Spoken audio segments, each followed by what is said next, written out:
부는 저절로 오지 않는다. 부자가 되고 싶다면 자신의 태도부터 점검하라. 안녕하세요. 나에게 힐링 책입니다. 오늘 소개해드릴 책은 라이너 지텔만 작가의 부의 선택입니다. 작가는 창의력을 발휘하고 자신만의 꿈을 실현하기에 지금만큼 좋은 시대가 없다고 말합니다. 혹시 책의 제목을 보고 나는 부자가 될 수 없어 라는 생각이 강하게 든다면 그 생각을 잠시 내려놓으면 어떨까요? 내 생각을 바꾸는 데서부터 삶이 바뀌기 시작할 것입니다. 그들에게는 기발한 계획이 있었다. 우리의 의지는 늘 시험대에 오른다. 성공을 거둔 창업주, 정상급 운동선수, 여러 분야에서 성공한 사람들은 그런 상황에서 강한 의지력을 발휘했다. 앞으로 크나큰 문제에 맞닥뜨리면 록펠러, 캄브라드, 버핏, 디즈니, 슐츠가 그러했듯이 도전을 받아들여라.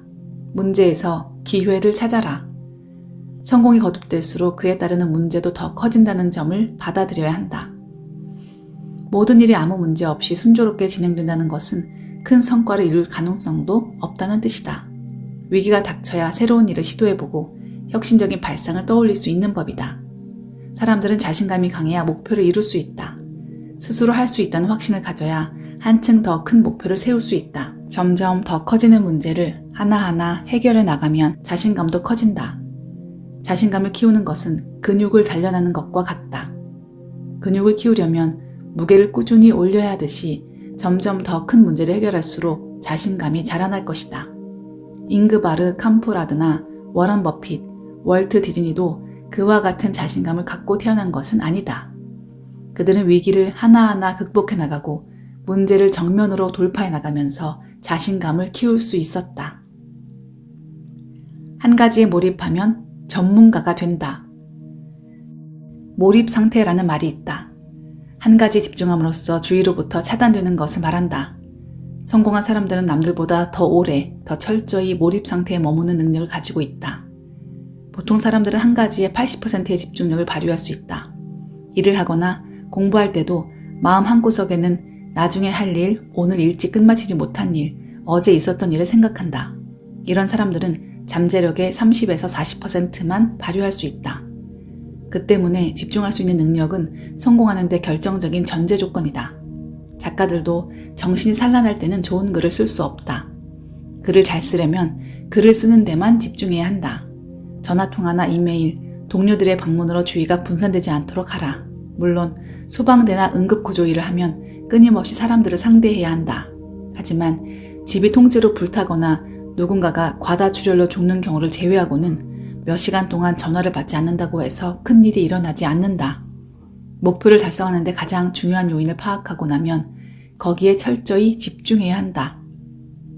선천적으로 집중력을 타고나지 않은 사람도 후천적으로 습득할 수 있다. 우리는 주의가 분산되어 일의 우선순위를 잊어버리고 사소한 일에 몰두하는 경향이 있다. 가끔은 한 걸음 물러나 자신의 삶을 찬찬히 돌이켜볼 필요가 있다. 목표에 가까이 다가가는 데 도움이 되는 중요한 일을 하고 있는가? 또는 결과적으로 성공하는 데 별 도움이 되지 않는 활동에 시간을 낭비하고 있지 않은가? 자문해 봐야 한다. 집중할 수 있는 사람만이 더 큰 목표를 이룰 수 있다. 이때 집중한다는 것은 한두 가지 목표에 오랜 기간 언제나 100% 전념한다는 의미다. 잠재의식에 목표를 주입하는 법. 우리는 목표를 비판적으로 검토하는 경향이 있다. 그 목표를 과연 달성할 수 있을지, 어떻게 달성해야 할지 따지는 것이다. 갖가지 장애물을 상상하고 그 목표를 달성하지 못할 이유를 찾으려 한다. 그러나 목표를 잠재의식에 주입할 때는 경로를 일일이 파악할 필요 없다. 중요한 것은 부단한 반복을 통해 목표를 잠재의식에 각인하는 것이다. 우리의 잠재의식은 의식보다 똑똑하기 때문에 어떻게든 목표에 도달하는 길을 찾는다. 나폴레옹 힐은 놓치고 싶지 않은 나의 꿈, 나의 인생에서 자기 암시가 성공의 비결이라고 말한다. 나폴레옹 힐은 몸을 이완시킨 상태에서 어떤 목표를 생생하게 그려보라고 한다. 이미 그 목표가 실현된 것처럼 말이다. 그는 이것이야말로 목표를 실현할 수 있는 유일한 방법이라고 한다. 특정 문구를 되풀이하는 자율훈련은 잠재의식의 심층부까지 목표를 주입하는 데 효과적이다. 물론 정식으로 자율 훈련을 하지 않더라도 목표, 상상한 모습, 다짐을 스스로에게 들려줄 수는 있다.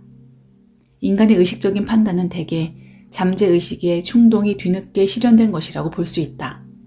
목표를 잠재의식에 주입하면 이것을 달성하는 데 필요한 정보를 언제든지 꺼내쓸 수 있다. 자석에 이끌린 듯 목표 달성에 도움이 되는 사람과 상황을 구체적으로 떠올릴 수 있는 것이다. 단언컨대 낮은 목표보다 높은 목표를 달성하기가 훨씬 더 쉽다. 목표가 높아야 더욱 열의를 갖고 실행하기 때문이다. 매우 과감한 목표를 달성하려고 노력하는 것이 평범하고 지루한 삶을 감내하는 것보다 어려운 것도 아니다. 무엇보다 직접 시도하지 않으면 어떤 재능이 숨겨져 있는지, 좀 더 많은 것을 달성할 능력이 있는지를 결코 알 수 없다. 실수는 곧 실험 정신이다. 자신의 약점을 비판적으로 보라. 저질 체력으로 허덕이느라 너무 쉽게 일을 포기하지 않는가? 적극적인 실험 정신이 부족하진 않는가? 목표를 높게 세운 사람은 적당히 성공하느니 완전히 실패하는 것이 더 낫다고 생각할 수 있다.